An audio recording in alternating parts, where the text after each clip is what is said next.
de la situación, de lo que se viene. Está en comunicación con nosotros el licenciado Aldo Abrán, quien es director ejecutivo de la Fundación Libertad y Progreso. Licenciado, ¿cómo buenas tardes, Radio? ¿Los escuchamos? Buenas tardes, un gusto estar charlando con ustedes.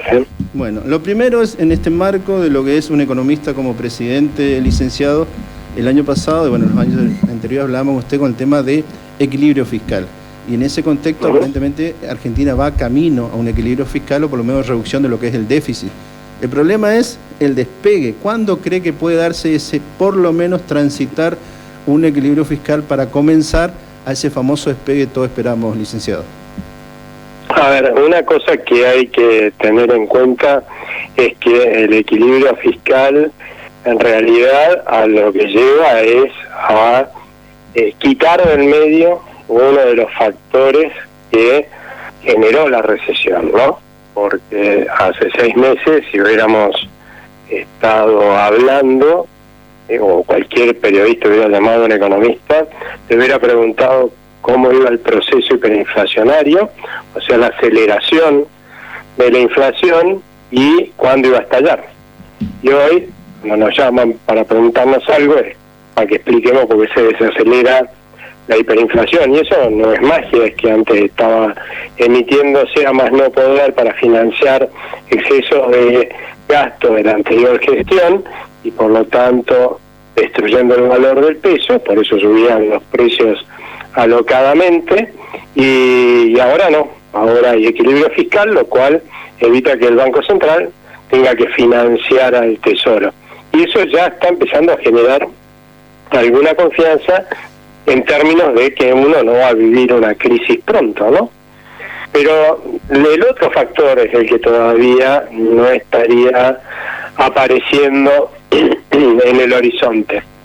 Cuando uno está esperando, como pasó durante todo el segundo semestre del año pasado, que venga una crisis fuertísima, lo que hace cualquier persona razonable es ponerse a ahorrar, comprar dólares. Obviamente no lo va a hacer en peso, porque si no le van a sacar la mayor parte de esos ahorros del Banco Central para que lo gaste el gobierno, y eso, esa contracción del consumo y la inversión para ahorrar, es el hecho de que las empresas también empiezan a tener miedo y dejan de invertir, es lo que hace que la demanda en la Argentina se caiga, y entonces, ¿para qué producir, no? Bienes o servicios, y baja el nivel de actividad.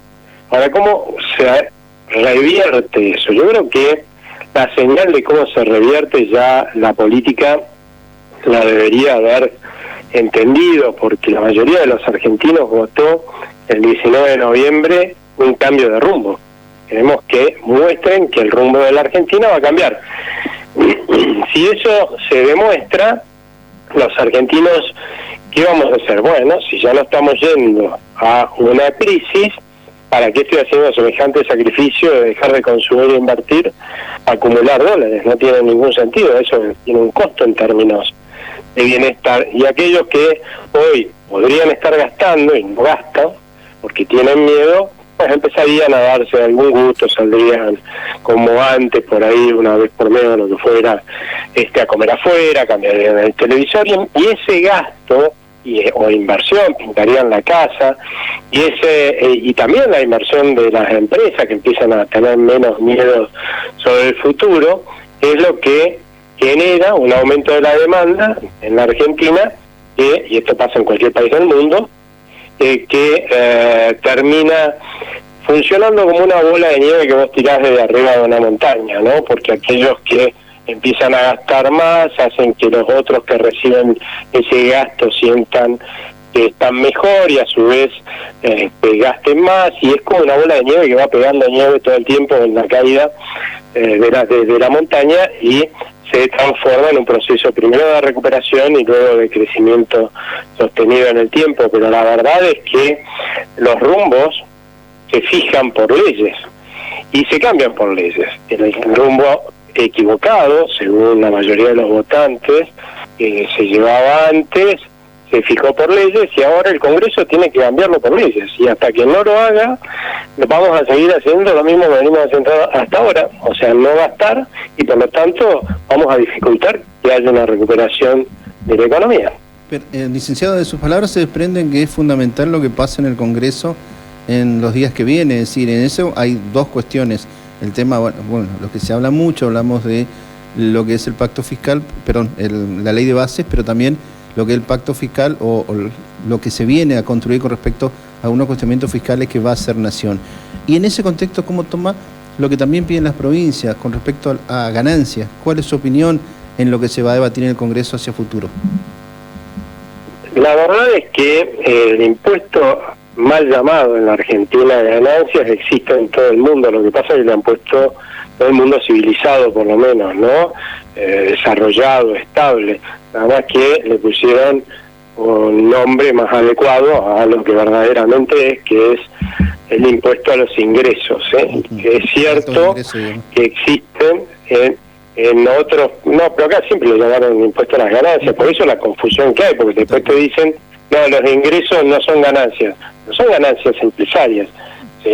Los ingresos de la gente, pero sí son ganancias en términos de mi trabajo, ¿no? Entiendo. Pero para evitar esas confusiones en el mundo le pusieron a los ingresos y ya no se discute más.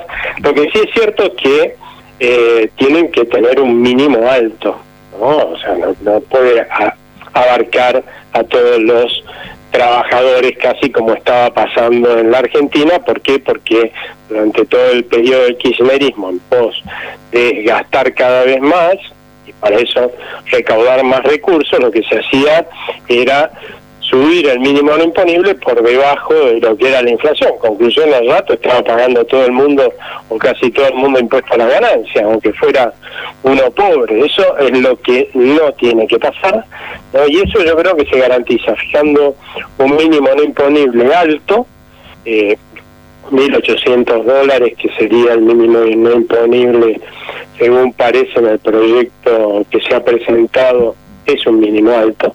Y después actualizarlo por inflación, ¿no? Con una fórmula fijada por ley, o sea, que no venga algún gobierno a volver a hacer lo mismo que se hizo durante el kirchnerismo, ¿no? Claro. Licuar ese mínimo no imponible para que lo termine pagando todo el mundo. Y con respecto, yo sé que usted es economista y por ahí tal vez le hago algunas preguntas que rondan más lo político, pero ¿este era el camino, el único camino que teníamos, licenciado, con respecto al impacto, y le doy a un sector, el tema de los jubilados, cómo lo están resintiendo en este momento? Pregunto eso para saber si era el único camino que teníamos o era el camino más corto, evitar la gradualidad, como plantean algunos, como lo hizo Macri y no funcionó, y directamente ir a este sistema que hoy por hoy se está aplicando el gobierno nacional. A ver, una cosa que sería bueno dejar en claro, que desde 2018-2019 se viene destruyendo el valor de las jubilaciones, ¿no? El poder adquisitivo de las jubilaciones. No es algo que sea novedoso, no es que empezó a pasar con esta gestión. Por eso es que el planteo hace mucho tiempo de mi fundación, por lo menos, era que había que cambiar esa espantosa fórmula de actualización que gestó el anterior gobierno, ¿no? Pero también es cierto que cuando vos estás en un proceso hiperinflacionario, ¿no? O sea que estás yendo a una crisis, y estamos hablando de la peor forma de crisis, ¿no? Cualquiera que haya vivido una hiperinflación sabe el grado de empobrecimiento que genera en toda la población, pero sobre todo en los sectores más pobres, lo cual te lleva casi al borde de la disolución social.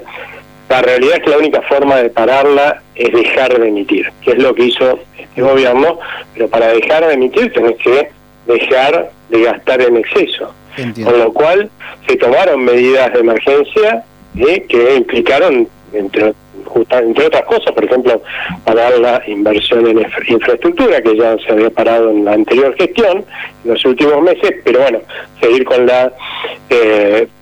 con toda la infraestructura parada y seguir licuando, ¿sí?, los ingresos de los jubilados. Pero eso es lo que justamente hacia adelante tiene que cambiar.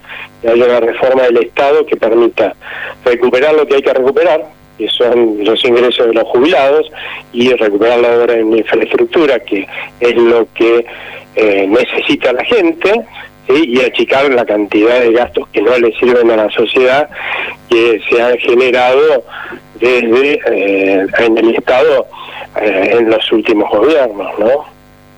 Y lo último, con esto lo libero. ¿Cómo ve hacia futuro las relaciones comerciales? Primero con nuestros países socios, bueno, de lo que queda del Mercosur, porque es algo que prácticamente nadie habla más, pero también la relación comercial y política que comienza a tener fuerte con dos superpotencias, hablamos con China y hablamos con los Estados Unidos. ¿Cómo cree que va a ser la política exterior comercial del país, licenciado? Yo creo que va a ser muchísimo mejor de lo que venía haciendo antes, porque como bien vos decías hace un rato, en los últimos gobiernos, sobre todo en el anterior, en la etapa del kirchnerismo, la verdad es que prácticamente el Mercosur como zona de libre comercio con los socios desapareció. Y por el otro lado nos sesgamos muchísimo en términos, achicamos muchísimo el comercio exterior argentino, castigando nuestras exportaciones, con lo cual exportamos menos a todo el mundo, no solamente a determinados países, sino también achicamos las importaciones, aumentando las protecciones, lo cual te lleva a conflictos con otros países. Yo creo que la etapa que viene ahora va a ser de salida del cepo, lo cual también favorece las relaciones con los restantes países, favorece las exportaciones y seguramente se terminará, espero yo, abriendo la economía, ¿no? De tal forma que vamos a comerciar mucho más con todo el mundo. Esto no quiere decir que uno, desde un punto de vista político, ¿no? Vos podés hacer negocios con una persona aunque no te guste, ¿no es cierto? Claro. Vos estás haciendo negocio, mientras vos hagas un buen negocio, está todo bien. No vas a ser amigo de esa persona, pero vas a hacer negocios, ¿tá? Entonces, con algunos que hagamos negocios, y más negocios todavía, va a ser así, nos llevaremos bien y seremos amigos, y con otro por ahí no nos llevaremos tan bien y tendremos una relación de comercial o de negocio nada más, y eso es lo que vamos a observar hacia adelante. Y para cerrar, porque esto sí me quedó en el tintero, disculpe, licenciado, ¿cómo opina de la situación del dólar? ¿Es un dólar que está retrasado, un dólar que 1.000 pesos más o menos, que es el que nos manejamos todos cercano al blue, pero que el oficial se está acercando lentamente, siguiendo la política económica, pues una devaluación lenta que está haciendo el gobierno nacional, pero se está acercando a esos valores? ¿Es el valor que pide el mercado o ya quedó un poco retrasado, licenciado? ¿Su opinión? Es el valor que fija el mercado, y te lo pongo con dos ejemplos. Uno, nosotros, como te contaba hace un rato, antes estábamos dejando de consumir fuertemente en la Argentina para comprar dólares. Exacto. Claramente el poder adquisitivo de ese dólar respecto a todo lo que sea Argentina, incluidos nuestros ingresos y salarios, que es lo peor porque nos empobrece eso, era altísimo, ¿no?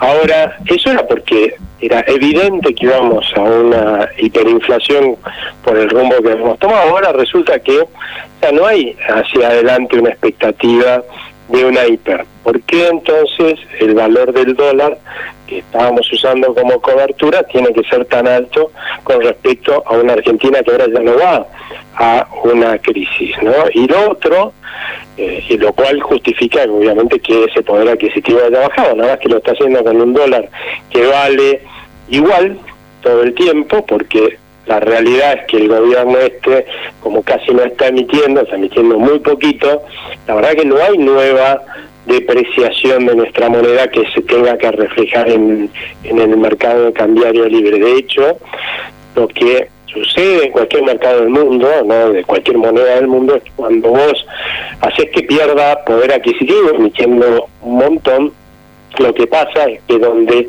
primero lo vas a ver reflejada esa pérdida de poder adquisitivo inmediatamente, de hecho, es en sus mercados cambiarios. Por supuesto, acá en nuestros mercados cambiarios libres.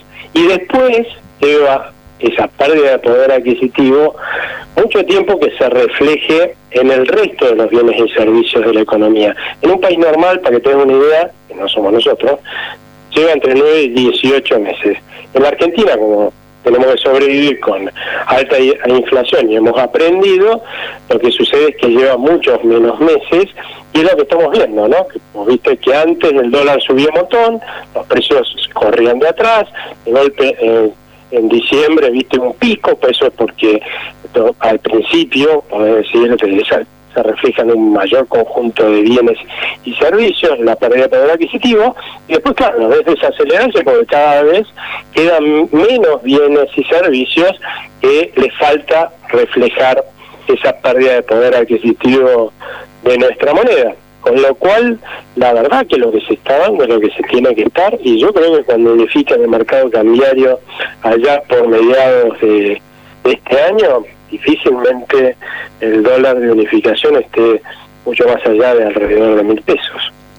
Licenciado, como siempre, un placer enorme hablar con usted. Gracias por atendernos.